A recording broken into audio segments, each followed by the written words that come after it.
کیا غریب کوئی انسان نہیں؟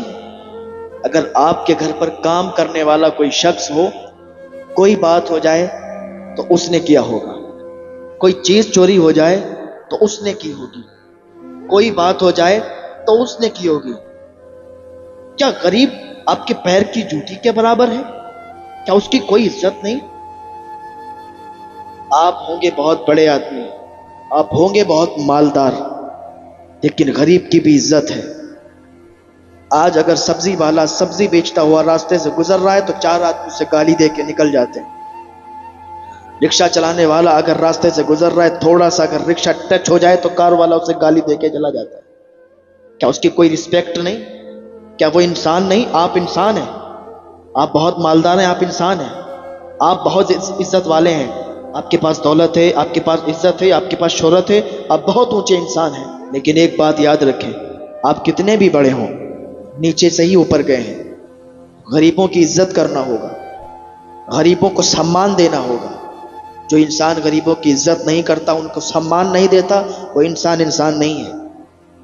وہ انسان تو ہے لیکن ایک حیوان ہے، اس میں انسانیت نہیں ہے۔ جس پہ انسانیت نہیں تو پھر انسان ہی نہیں ہے۔ آپ کو غریب انسان برے لگتے ہیں، آپ کو امیر اچھے لگتے ہیں، یہ آپ کے اندر انسانیت نہیں ہے۔ انسانیت آپ کی ختم ہو چکی ہے، آپ کی انسانیت مر چکی ہے۔ انسان وہی ہے جو انسان غریب کو بھی عزت دیتا ہے، امیر کو بھی عزت دیتا ہے۔ وہ انسان نہیں ہے جو صرف امیر کو عزت دینا جانتا ہے اور غریب کو نہیں۔ غریب انسان بھی انسان ہے، غریب آدمی بھی آدمی ہے، اس کی بھی رسپیکٹ ہے، اس کی بھی عزت ہے، اس کے بھی گھر والے ہیں، اس کے بھی بچے ہیں، اس کی بھی اولاد ہے۔ تو کیسا محسوس ہوگا کوئی اس کے بچوں کے سامنے اور اس کی بے عزتی کر کے چلا جائے؟ آپ کو کیسا محسوس ہوگا کوئی آپ کے بچوں کے سامنے، کوئی آپ کے پریوار کے سامنے اور آپ کو بے عزت کر کے چلا جائے؟ جس طریقے سے آپ کو فیل ہوتا ہے، جس طریقے سے آپ کو محسوس ہوتا ہے، اسی طریقے سے غریب انسان کو بھی محسوس ہوتا ہے۔ غریب کے آنسوں کی قیمت ہے۔ میرے آقا صلی اللہ تعالیٰ علیہ وسلم نے غریبوں کو عزت دی ہے۔ آپ اگر گوگل سرچ کریں گے تو دنیا کا سب سے بہترین انسان میرے آقا صلی اللہ علیہ وسلم کے ساتھ ہے۔ میرے آقا صلی اللہ علیہ وسلم نے غریبوں کو اپنے سینے سے لگایا ہے۔ آپ غریبوں کو اپنے سے دور بٹھانا پسند کرتے ہیں، غریب کو اپنے پاس بٹھانا پسند نہیں کرتے۔ میرے آقا صلی اللہ علیہ وسلم نے سینے سے لگاتے ہیں۔ جو کہیں بھی ہر جگہ جو ستایا جاتا ہو، جس کو ہر جگہ دھتکار ملتی ہو، جس کو ہر جگہ پھٹکار ملتی ہو، وہ میرے آقا صلی اللہ علیہ وسلم کی بارگاہ میں جاتا ہے اور عرض کرتا تھا، یا رسول اللہ صلی اللہ علیہ وسلم، دنیا والوں نے ستایا ہے، مجھے کسی نے اپنے پاس نہیں بٹھایا۔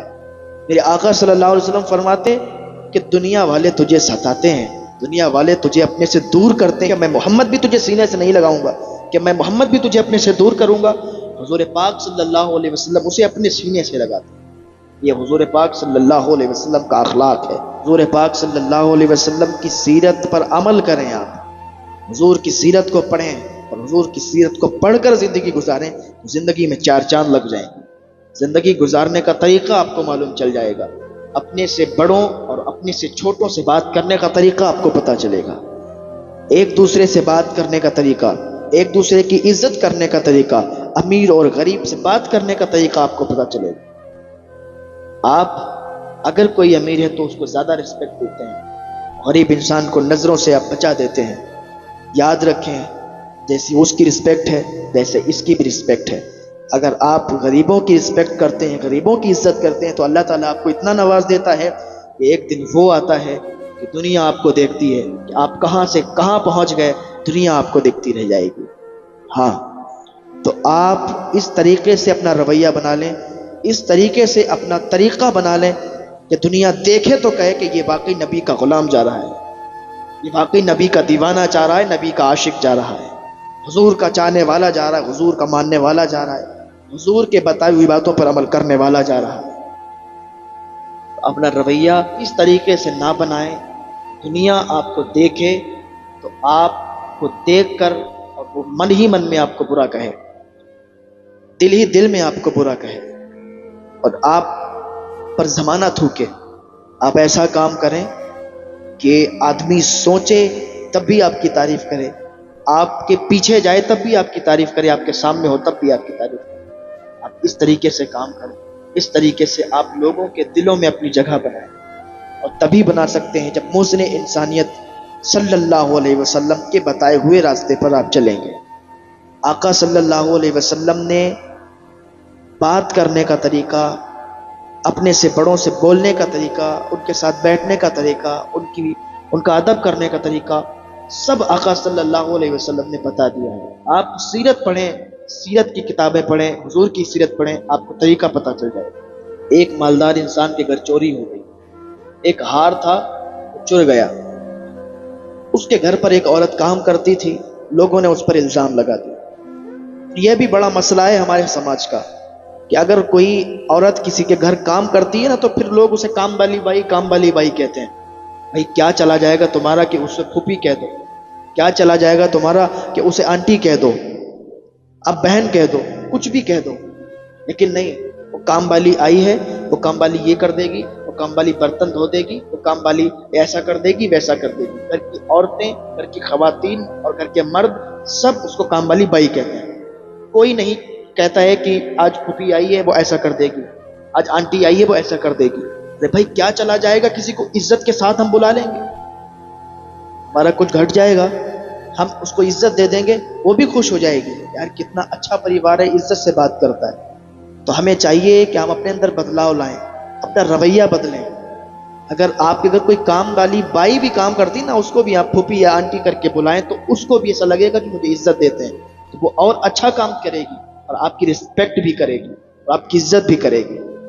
ہاں تو چوری ہو گیا ہار، تو گھر کے لوگوں نے الزام لگا دیا کہ کام والی آئی ہے نا، اسی نے چرایا ہوگا۔ آدمی بڑے لوگوں پر شک نہیں کرتا ہے، شک چھوٹے ہی لوگوں پر کرتا ہے۔ کوئی بھی کام ہو جائے نا تو اس نے کیا ہوگا، کوئی چیز چوری ہو جائے تو کام والا آیا تھا اس نے کر دیا، کوئی چیز گم ہو جائے وہ کام والی ہے یا کام والا ہے وہ اسی نے کیا ہوگا، کرے کوئی بھی۔ لیکن الزام جو آتا ہے نا وہ چھوٹے لوگوں پر آتا ہے، غریبوں پر آتا ہے، امیروں پر نہیں جاتا ہے۔ ہاں یہی طریقہ ہے کہ امیروں پر الزام نہیں لگتے، غریبوں پر الزام لگا دیے جاتے ہیں۔ تو الزام لگا دیا، گھر پہ اسے بلایا گیا اور اس کی تلاشی لی گئی، اس کے پاس نہیں نکلا۔ لوگوں نے بہت اسے سنا دی، جو اس گھر کے مالک اور اس کے گھر پہ جو خواتین تھیں، مرد حضرات، سب نے اس کو بہت سنایا، ایک دو تھپڑ مارے، کہا کام کرنے آتی ہے چوری کرنے آتی ہے؟ وہ کہتی رہی ہے صاحب میں نے نہیں چرایا، وہ کہتی رہی، وہ بولتی رہی کہ ہم نے نہیں چرایا ہار۔ آپ غلط سمجھتے ہیں، ہم چور نہیں ہیں، غریب تو ہیں لیکن چور نہیں ہیں، غربت تو ہے لیکن چوری کا الزام نہ لگائیں۔ ہم چور نہیں ہیں، غریب تو ہیں لیکن چور نہیں ہیں۔ وہ کہتی رہی لیکن کوئی نہیں مانا۔ لیکن اللہ تعالیٰ اپنے بندوں کو یوں رسوا نہیں کرتا، اپنے بندوں کا ساتھ دیتا ہے۔ جو اللہ تعالیٰ کو پکارتے ہیں، جو اللہ تعالیٰ کی رضا پر راضی رہتے ہیں، اللہ تعالیٰ ان کا ساتھ دیتا ہے۔ اس نے اللہ تعالیٰ کی بارگاہ میں دعا کی، پروردگار عالم یہ ہمیں چور سمجھ رہے ہیں، ہم چور نہیں ہیں، اے مولا تو تو جانتا ہے کہ ہم نے چوری نہیں کی۔ اتنی کہنا تھا اس کا، کیا دیکھتے ہیں کہ سب لوگ، اوپر سے ایک چیل آئی اور ہار جو چرا تھا نا، وہ چیل نے اپنے منہ سے ہار نیچے گرا دیا، وہ چیل اڑا کے لے گئی تھی ہار۔ تو وہ کام والی نے جب یہ دیکھا تو اور آنسو گرنے لگے، سب نے اس سے معافی مانگی، کہا معاف کر دو، کہا میں نے آپ سے بولا تھا نا، ہم غریب تو ہو سکتے ہیں صاحب لیکن چور نہیں ہو سکتے۔ لیکن آپ نے ایک نہیں مانی اور مارا بھی اور باتیں بھی سنائی۔ اب دیکھ لو آپ خود ہی، چیل آپ کا ہار اٹھا کے لے گئی تھی اور اللہ تعالیٰ نے اس چیل کو ایسی قوت عطا فرما دی کہ وہ چیل آپ کے گھر پہ ہار چھوڑ گئی۔ یہ اللہ تعالیٰ کے نیک بندوں کی پہچان ہوا کرتی ہے، اللہ تعالیٰ انہیں کہیں بھی رسوا نہیں چھوڑتا۔